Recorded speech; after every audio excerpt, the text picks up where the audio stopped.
नमस्कार। प्रथम न्याय में आपका स्वागत है। मैं बीके यादव।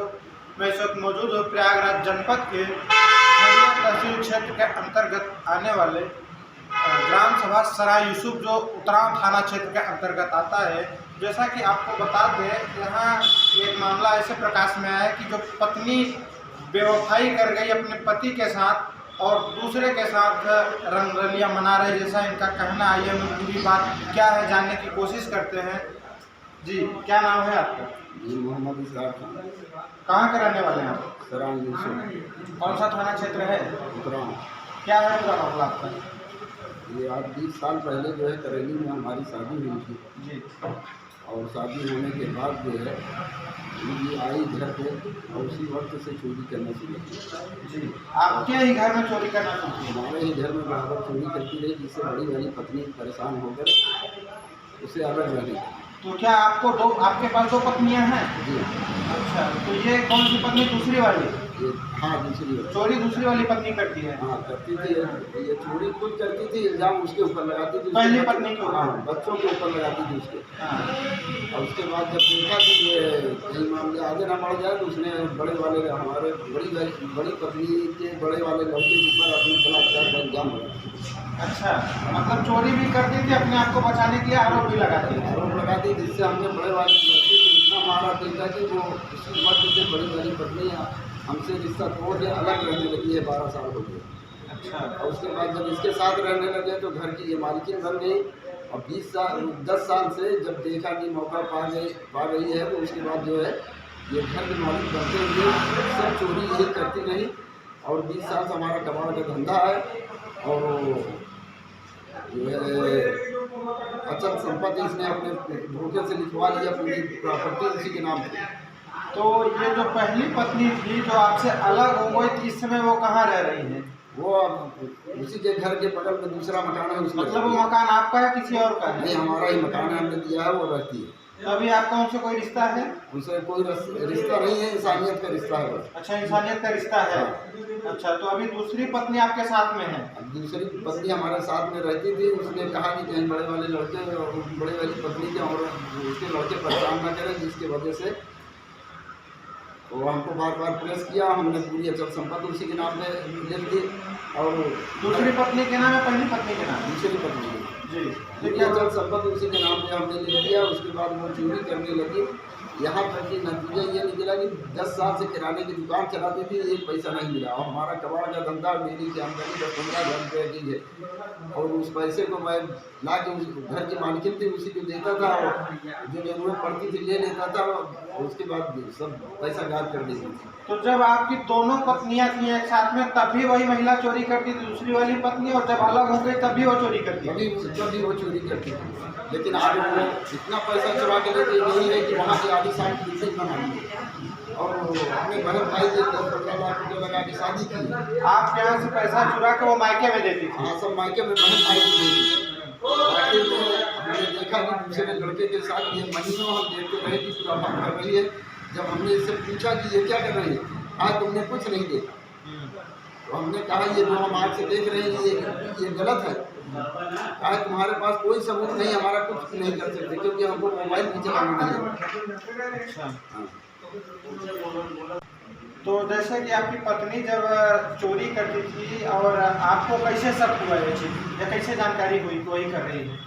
मिस्त्री घर पे गाड़ी बनाने के लिए आया था, उसने बैग हम मार दिया। फिर हम गाड़ी में रख के घर के अंदर गए और उसके बाद जब गाड़ी लगा दिया तो बैठे तो पता चला पैसा नहीं, मिस्त्री के ऊपर इल्जाम लगा। इसी तरीके से पूरे मोहल्ले के लोग परेशान हैं कि हर महीने कम से कम 20-25 हज़ार रुपया गायब कर दीजिए। लोग आते थे, देख के तमाशा चले जाते थे कि ये पैसा इन्हीं के घर में चोरी हो रहा है कि और किसी के। तो आप इसके लिए शिकायत किसी थाने में दिए? नहीं, थाने में उस वक्त नहीं दिए थे, लेकिन 2 साल से ये लगातार भाग रही है। अभी 6 महीना कौशाम्बी जिला में बनी थी, पता चला कि वहाँ पे जाके रह गई। तो वहाँ से आने के बाद जब मर्जी होता है कि ये आगे कभी घर में घुस जाती है, कभी मनमानी चली जाती है, दरवाजा खुला हुआ इस तरीके से छोड़ दी। इस वजह से हमने आज 6 महीने से लगातार रिपोर्ट उतराव थाना में दे रहे हैं। और आपके साथ क्या बिहेव करती है, कैसा बर्ताव रखती है वो पत्नी आपकी? बर्ताव ये जान मारने के चक्कर में पड़ी हुई है। 3 बार खाने में जहर मिलाया और उन्हें पुलिस को बुला के दिखाया और छानबीन की, लेकिन वहाँ के दलाल जो उसके साथ मिले हुए हैं वो लोग रिपोर्ट लिखने नहीं दे रहे हैं। पुलिस वालों को पैसा दे के भगा देते हैं। मतलब पुलिस को काम नहीं करने दे रहे, दलाल टाइप के लोग लगे हैं इसमें। हाँ, उसके साथ जो लगे हुए हैं वो अपने हश्र का अंजाम ये भी देख ले, लेकिन खुदा ना करे कि जो औरत का हश्र हो रहा है उनका भी ना हो, क्योंकि इस वक्त उसका बाप का खाना भर गया। वो अपने एक पति को और मार के आई थी, इसकी शादी नैनी गठिया में हुई थी। इसने 20 साल कभी आज तक उसने अपने शौहर का नाम नहीं बताया। बार बार पूछते रहेंगे लेकिन कभी अपने शौहर का नाम नहीं बताया। तो आपके इस पत्नी से बच्चे वगैरह भी हैं? हाँ, 3 बच्चे हैं। बच्चे भी चोरी करते थे। एक बच्चे को हमने बड़ा वाला जो मारपीट करने पे उतारू हुआ है, कम से कम 2 बार 2 लाख रुपये लेके भरा, उसको हमने अपने आंचल संपत्ति से खारिज करते हुए हम उससे रिश्ता खत्म कर दिया। अच्छा, तो अभी आप क्या चाहते हैं? अभी कोर्ट में मुकदमा चल रहा है, वो हम उससे छुटकारा चाहते हैं। किस चीज़ का मुकदमा चल रहा है? हत्या का मुकदमा हमने किया अच्छा, क्योंकि इससे हर वक्त हमारे जान को खतरा बना हुआ है। कई बार खाने में जहर मिल जा चुकी है। 6 महीने इसके हाथ का खाना खाए हो गया। तो आप तलाक के लिए अर्जी कब दिए हैं कोर्ट में? अभी 15 दिन हो गए। 15 दिन हो गए। आप अब उनसे तलाक लेना चाहते हैं? हाँ, उनसे रिश्ता खत्म करके हम अपना अलग रहना चाहते हैं। वो कह रही है हम घर में आके आधा घर बनवा के अलग रहेंगे। शौहर यानी पति से उसका कोई ताल्लुक नहीं, सिर्फ घर के लिए अब दौड़ रही है। पूरी प्रॉपर्टी लूट के चली गई। वो आपके प्रॉपर्टी से प्यार करती है? हाँ, प्रॉपर्टी से प्यार करती है। वो उसको घर चाहिए। अभी समझ लीजिए हमारे वालदा ने जो गहना दिया था इसको शादी में, पूरा गहना अपने भाई की शादी में दी और घर का जितना बर्तन और जो 1.5 लाख रुपया जिस वक्त भरी है वो अलमारी के अंदर तो ताला मार के गई। जब हमने ताला तोड़वा तो 1 पैसा नहीं। तो आपको पहले से ये कभी एहसास नहीं हुआ ये हमारी पत्नी हमारे साथ छल कर रही है, या हमको जो है प्यार में फंसा के जाल में फंसा के हमारे साथ सिर्फ चोरी कर रही, बाकी बहाना नाता पैसा कुछ कभी समझ में आया ऐसा? नहीं, एहसास हुआ कई बार। जब इससे पूछते थे, जब थोड़ा दबाव डालते थे या मारने पीटने की कोशिश करते थे, पैसा कैसे गायब हो रहा है, कहाँ जा रहा है, ये खुदकशी करने की धमकी देती थी।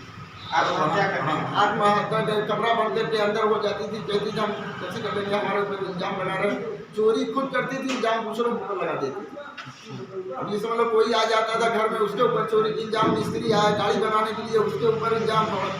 बड़ी औरत के लड़के कभी घर में आया, उसके ऊपर इल्जाम। इस तरीके से इल्जाम दूसरों के ऊपर। और चोरी ये कर रही थी, कम से कम 25 लाख रुपये लेती गई।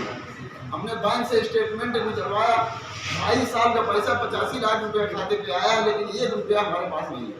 हम अपने बहन से कर्जा लेके 50,000, तब हम फिर धंधा शुरू किया। अच्छा, कमाल का धंधा है। आपने सुना पत्नी सिर्फ दौलत के लिए प्यार कर रही है, और सिर्फ दौलत से मतलब है, पति से कोई मतलब नहीं। एक तरफ जो है पत्नी के लिए पति ही परमेश्वर होता है, लेकिन यहाँ पत्नी अपने बेवफाई से बाज नहीं आ रही है। इनका आरोप है कि उनका दूसरे के साथ संबंध है और दूसरों के साथ में रहती है। 2 साल से इनके साथ में रहते और 3 बार उसने जो है प्रयास किया, जहर देके इनके मारने की कोशिश की। और जब इन्होंने उनको चोरी के संबंध में जब इनको जानकारी ये समझाने की कोशिश की, तो इनको अपने आप को आत्महत्या कर लेने की धमकी दी थी, जिसकी शिकायत इन्होंने थाने में भी दिया है जो है, लेकिन अभी तक कोई कार्रवाई नहीं हुई। अब इनका कहना यह है कि हम उस पत्नी से तलाक चाहते हैं, जिसके लिए मुकदमा पंजीकृत कराए हैं और कोर्ट में अर्जी दी है। कैमरा पर्सन विवेक के साथ मैं भी यादव।